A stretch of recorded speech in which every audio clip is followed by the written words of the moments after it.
अस्सलामुअलैकुम दोस्तों और साथियों, उम्मीद है आप लोग खैरियत से होंगे। दोस्तों, आप बहुत दफ़ा एक ज़िक्र सुनते रहते हैं कि इंसुलिन की रेजिस्टेंस का। मैं अपनी इस वीडियो की बात ये बात शुरू ही यहाँ से कर रहा हूँ कि इंसुलिन रेजिस्टेंस जो है उसकी वजह से लोग बहुत परेशान होते हैं, क्योंकि टाइप 2 डायबिटीज़ मेलाइटस और प्री डायबिटीज़, इन दोनों के मरीज़ों को डॉक्टर्स ये बार बार कहते हैं कि आपको इंसुलिन रेजिस्टेंस हो रही है। अब जो आम इंसान है, लेमैन है, उसके लिए थोड़ा मुश्किल हो जाता है ये जानना।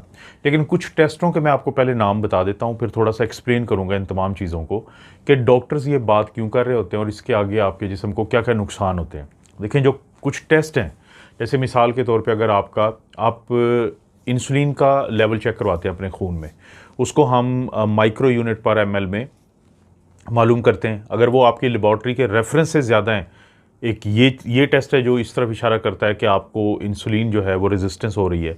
दूसरा, फिर हम प्रो इंसुलिन का एक टेस्ट करवाते हैं जो माइक्रोमोल पर एमएल में उसको मालूम करते हैं। अगर वो ज़्यादा हैं तो वो भी इंसुलिन रेजिस्टेंस को बताता है। इसी तरह से सी पेप्टाइड एक चीज़ हम चेक करते हैं जो नैनोग्राम पर एमएल में होती है, वो अगर बढ़ी हुई है उसका यानी लेवल अगर ज़्यादा है तो वो इशारा करती है कि आपको इंसुलिन रेजिस्टेंस है। और दो और टेस्ट होते हैं, एक proinsulin to C peptide ratio और एक होती है एंटी GAD, जिसको हम इंटरनेशनल यूनिट पर एमएल में वो मालूम करते हैं। और ये बेसिकली एक ग्लूटामिक एसिड डीकार्बोक्सिलेज एक प्रोटीन होती है, उसके खिलाफ जो एंटीबॉडीज़ बनती है। अब ये अगर आपको एक दफ़ा आपका डॉक्टर करवाता है तो वो क्या मालूम करना चाहता है आपके अंदर। अगर आप टाइप 2 डायबिटीज़ मेलाइटस या प्री डायबिटीज़ के मरीज़ हैं तो वो ये मालूम करना चाहता है कि आपका जो पैंक्रियाज है, लुबलबा है, तो उसमें जो एक मखसूस किस्म के सेल्स होते हैं जिसको हम बीटा सेल कहते हैं, तो वो कैसे काम करते हैं। क्योंकि अब हम स्टोरी को वापस नॉर्मल उस बात की तरफ लेके जाते हैं कि आपने खाना खाया या अक्सर जो चीज़ें आप खाते हैं तो उसमें कार्बोहाइड्रेट ज़्यादा होता है। ये सारा कार्बोहाइड्रेट आखिर में टूट के बनता है ग्लूकोज, और ग्लूकोज जो होता है वो फिर इंसुलिन जो आती है इन्हीं बीटा सेल से, जिनके हमने ये टेस्ट किए थे कि कैसा ये काम कर रहे हैं। इंसुलिन वहाँ से निकलती है, उस ग्लूकोज को सेल्स के अंदर और ख़ास तौर पे 3 टाइप के जो जगह होती है तो वहाँ पे भेजती है, जैसे कि जिगर, लिवर, मसल्स यानी हमारे पट्ठे, और इसी तरह जो हमारे फैट सेल होते हैं जिस्म में। तो ग्लूकोज वहाँ पे टूट फूट का शिकार होती है, एनर्जी में जाती है, तब्दील होती है, जो थोड़ी बहुत ज़्यादा होती है वो फैट्स बन जाती है। ये काम चल रहा होता है। लेकिन अब हमें आदत पड़ गई है, फ़र्ज़ करें, मैं मिसाल दे रहा हूँ क्योंकि यहाँ पे बात हो रही है टाइप 2 की और प्री डायबिटीज़ की, कि मीठा खाने की ज़्यादा आदत हो गई है। अब आहिस्ता आहिस्ता क्या होगा कि जब हमारा यानी ज़्यादा ज़रूरत पड़ती रहेगी इंसुलिन की, तो बीटा सेल ओवर प्रोड्यूस करेगा, ज़्यादा पैदा करेगा, क्योंकि आप मीठा खा ही जा रहे हैं। तो एक टाइम आएगा कि आपका जो बीटा सेल है वो एग्जॉस्ट हो जाएगा, वो थक जाएगा। अब वो जब थक जाएगा तो वो इंसुलिन को पैदा भी कर रहा होगा। तो वो क्यों थका है, पहली तो बात, एक तो आप ग्लूकोज ज़्यादा खा रहे थे। अब ज़्यादा ग्लूकोज को एक टाइम पे आके आपके जो सेल्स होते हैं तो वो अंदर नहीं दाखिल होने देते, बावजूद इसके कि इंसुलिन जो जिसने ये काम करना था अंदर दाखिले का, वो मौजूद थी। तो जब ये सूरत हाल आती है तो बीटा सेल भी एग्जॉस्ट हो गए, इंसुलिन आपके जिस्म खून के अंदर बढ़ गई, लेकिन ग्लूकोज भी बढ़ती जा रही है। वो दो वजह से बढ़ती है कि एक तो ये वजह ये होती है कि जो इंसुलिन अंदर भेजनी थी सेल्स के अंदर वो नहीं भेज पाई, तो उससे आपके ब्लड के अंदर बढ़ गई। दूसरा क्या होता है कि आपका जो जिगर होता है या मसल्स होते हैं, ख़ास तौर पे जिगर, ये कुछ ग्लूकोज को तब वहाँ पे स्टोर रखता है ग्लाइकोजन की शक्ल में। अब वो देखता है कि सेल्स को तो एनर्जी के लिए ग्लूकोज चाहिए, लेकिन ग्लूकोज नहीं मुहैया हो रही, तो वहाँ पे वो खून के अंदर ग्लूकोज फेंकना शुरू कर देता है। अब वो भी फेंक रहा है, इस्तेमाल में भी नहीं आ रही, तो आपके ब्लड के अंदर ग्लूकोज बढ़ जाती है। डॉक्टर आपको कहता है कि आपने नाश्ते के बगैर अपना ग्लूकोज का टेस्ट करवाना है, जिसको हम फास्टिंग ब्लड शुगर कहते हैं। क्यों वो कहते हैं? क्योंकि जब रात को आप सोए होते हैं, आपने सारी रात कुछ नहीं खाया, थोड़ा बहुत आपका जिगर आपको ग्लूकोज देगा अगर बहुत नीचे जाती है, वरना ब्लड में ग्लूकोज जो है वो कम मिलनी चाहिए, क्योंकि आपने कौन सी खाई है, जो खाई थी वो इंसुलिन ने अंदर भेज दिया। लेकिन अगर इंसुलिन काम नहीं कर रही और आपका जो जिगर है वो भी ग्लूकोज को भेज रहा है ब्लड में, तो फास्टिंग में या नाश्ते के बगैर जब आप टेस्ट करवाते हैं तो वो बढ़ा हुआ आएगा, और वो 3-4 महीने अगर बढ़ा रहेगा तो आपका HbA1c भी बढ़ा हुआ आएगा। और जब आप खाना खाते हैं उसके 2 घंटे बाद जब आपकी ग्लूकोज चेक करवाएंगी, वो इसलिए बढ़ी हुई आएगी कि आपने खाना खाया, रोटी कार्बोहाइड्रेट, चावल कार्बोहाइड्रेट, सब्जियों में कार्बोहाइड्रेट, आलू में कार्बोहाइड्रेट, तो वो जो कार्बोहाइड्रेट ग्लूकोज में तब्दील हुआ तो इंसुलिन तो काम ही नहीं कर पा रही, जिसको अब हम इंसुलिन रेजिस्टेंस कहते हैं। तो जब वो काम नहीं कर पा रही तो ज़ाहिर है ग्लूकोज को नहीं अंदर भेज पा रही, तो खाने के 2 घंटे के बाद वाले टेस्ट में भी आपका ज़्यादा आएगा। या तो आप प्री डायबिटीज़ की कैटेगरी में जाएंगे या फिर आप टाइप 2 में। तो इंसुलिन की रेजिस्टेंस को जानना बहुत ज़रूरी है और फिर आप उसको रिवर्स भी कर सकते हैं। तो इंसुलिन की रेजिस्टेंस के लिए जो टेस्ट हैं, जिस तरह ये मैंने आप ये लिखे हुए भी देख रहे हैं और मैंने इनको बताया भी आपको, ये टेस्ट करवा के तो आपने मालूम कर लिया कि हो सकता है कि आपको इंसुलिन रेजिस्टेंस हो।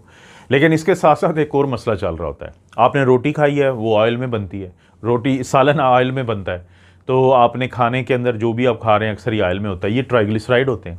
जब ट्राइग्लिसराइड आपके जिस्म में जाते हैं तो नॉर्मली क्या हो रहा था कि उनको वो तोड़ के तो फैट सेल में बनाते थे और फैट सेल बाद में इस्तेमाल में आ जाते थे और जिगर भी इस चीज़ को कोई डिस्टर्ब नहीं कर रहा था, तो जिसकी वजह से आपके जो कोलेस्ट्रॉल का लेवल है, ट्राइग्लिसराइड का लेवल है जिस्म के अंदर, जो आपका बुरे वाला कोलेस्ट्रॉल LDL VLDL है और अच्छे वाला कोलेस्ट्रॉल है, ये सारे नॉर्मल चल रहे थे। लेकिन जब इंसुलिन रेजिस्टेंस पैदा होती है तो जिगर यहाँ पे एक और काम करता है कि वो एक बुरी वाली कोलेस्ट्रॉल होती है जिसको हम VLDL कहते हैं, तो उसको खून में भेजना शुरू कर देता है। अब जब वो खून में जाएगी और ज़्यादा बड़ी हुई मिलेगी आपको, बाकी सारी वो फैट्स बड़ी हुई मिलेगी, इसको हम डिसलिपिडीमिया कहते हैं। फैट्स भी बढ़ गई जो नॉर्मली इतनी ज़्यादा नहीं होती थी खून की नालियों में, और शुगर भी बढ़ गई जिसको हम हाइपरग्लाइसीमिया कहते हैं। तो आपकी खून की जो नालियाँ हैं उनके अंदर अब फैट भी है बुरे वाली और ग्लूकोज भी है। तो यहाँ पे वो गड़बड़ शुरू होती है कि जिससे डॉक्टर आपको अक्सर डराते रहते हैं। और ये डॉक्टर आपको ऐसे ही नहीं डरा रहे होते, उसके पीछे बहुत बड़ी वजह होती है। क्योंकि होता ये है कि जब ये ग्लूकोज बढ़ गई और फैट्स बढ़ गई आपकी खून की नालियों में, तो ये वहाँ पे प्लाक बना देती हैं, प्लैक्स भी कहते हैं, प्लाक कहते हैं। तो खून वहाँ पे यानी फैट के और बाकी चीज़ों के वहाँ पे क्लॉट से बनना शुरू हो जाते हैं खून की नालियों के अंदर, जो है उनकी दीवारों के अंदर। अब वो जो बनते हैं तो वो आहिस्ता आहिस्ता बड़े होते जाते हैं। जब आपकी खून की नाली का एक ऐसे चैम्बर है, ऐसे है, लेकिन जब उसमें कोई क्लॉट इकट्ठा होना शुरू हो जाएंगे उसकी दीवार के ऊपर, और फिर आहिस्ता आहिस्ता उसके ऊपर एक लेयर बनती है वो दीवार के, तो वो नैरो हो जाएगी, वो तंग हो जाएगी। और जो खून की नालियाँ जब तंग हो जाती हैं, तो जैसे मिसाल के तौर पे आपके पाँव के अंदर खून की नालियाँ, इस प्रोसेस को खैर एथेरोस्क्लेरोसिस कहते हैं और एथेरोमा कहते हैं टेक्निकली मेडिकली इस क्लॉट बनने को, जो बना है, और प्रोसेस को एथेरोस्क्लेरोसिस। तो जब जैसे मिसाल के तौर पे आपकी जो टांगें हैं उधर खून की सर्कुलेशन कम हो गई क्योंकि खून की नालियाँ आर्टरीज जो है वो तंग हो जाती हैं, दीवारें मोटी हो रही हैं लेकिन खून का बहाव कम होगा। अब वो मोटी दीवारें साथ जो असाब गुजर रहे होते हैं उनको भी दबाती हैं, खून की सर्कुलेशन भी उनको कम मिलती हैं, तो आपको असाबी मसले शुरू हो जाते हैं। अब एक और बात समझने की कोशिश करें कि अक्सर ये अमल तब हो रहा होता है जब आपकी अभी ग्लूकोज नॉर्मल आ रही है लेकिन इंसुलिन की रेजिस्टेंस शुरू हो चुकी है। तो इसीलिए तो डॉक्टर कहते हैं कि आप बहुत ज़्यादा नज़र रखें अगर आपकी फैमिली में ये मसला है या आपका लाइफस्टाइल ऐसा है। तो जब वो असाबी कमज़ोरी होती है जिसको हम डायबिटिक न्यूरोपैथी कहते हैं, तो लोगों के हाथ पैर सुन रहना शुरू हो जाते हैं, ज़ख़म उनको बनेगा तो पता ही नहीं चलेगा क्योंकि न्यूरोपैथी आसाब ने ही तो बताना था। इसी तरह से उनके जो पट्टे होते हैं मसल्स कमज़ोर रहना शुरू हो जाते हैं, ब्लड प्रेशर ऊपर जाना शुरू हो जाते हैं, और कोलेस्ट्रॉल ख़राब होता है, वो मैं पहले ही बता चुका हूँ आपको किस वजह से। तो साथ उनके दिल की जो धड़कन है कभी वो ज़्यादा होगी कभी कम होगी, तो वो खून की जो नालियों में मसला बन रहा होता है एथेरोस्क्लेरोसिस का, जिसकी बुनियाद थी हाई ब्लड शुगर और हाई कोलेस्ट्रॉल। तो उसके नतीजे में हम ये सब कुछ देख रहे होते हैं। सिर्फ टांगों की बात नहीं है, वही एथेरोस्क्लेरोसिस, वही क्लॉटिंग, वही लोथड़े बनने का अमल जब खून की उन नालियों में होता है जो दिल को खून देती हैं, तो वहाँ पे दिल के अटैक का ख़तरा रहता है शुगर के मरीज़ों को। दिमाग में होंगे तो फालिज का ख़तरा रहता है। गुर्दे की खून की नालियाँ होती हैं, अगर वो तंग हो जाएं तो गुर्दे की ख़राबी शुरू हो जाती है, डायबिटिक नेफ्रोपैथी। आँख की जो पर्दा होता है आँख का रेटिना, उसकी जो छोटी छोटी खून की नालियाँ हैं तो वहाँ पे भी यही अमल होता है, उधर खून कम जाता है तो डायबिटिक रेटिनोपैथी शुरू हो जाती है। यहाँ तक कि जिगर भी इनका मुतासर होता है। आपने अक्सर देखा होगा अगर आप शुगर के मरीज़ हैं या आपके घर में कोई शुगर का मरीज़ है, तो जब भी शुगर का कंट्रोल ख़राब होगा तो आपका कोलेस्ट्रॉल का भी कंट्रोल जो है वो ख़राब हो जाता है। जैसे ही आप अपने शुगर के लेवल को बेहतर करते हैं, असाबी कमज़ोरी बेहतर होती है, बाकी अलामात बेहतर होती हैं, आपको बहुत अच्छा लगना शुरू हो जाता है क्योंकि अब आपको एनर्जी मिल रही है। तो रिवर्स करने का वही तरीका है कि अगर आप ये समझ लें कि ये मसला क्या है कि आपने कार्बोहाइड्रेट ज़्यादा खाया तो आपका जिस्म उसी के ऊपर इन्हिसार कर रहा था, जब नहीं मिलता तो उस सूरत में फिर आपको मसला बनता है। तो इसलिए कार्बोहाइड्रेट को आपने सिर्फ उतना लेना है जितना ज़रूरी और आपका जिस्म उसको कंट्रोल कर सकता है।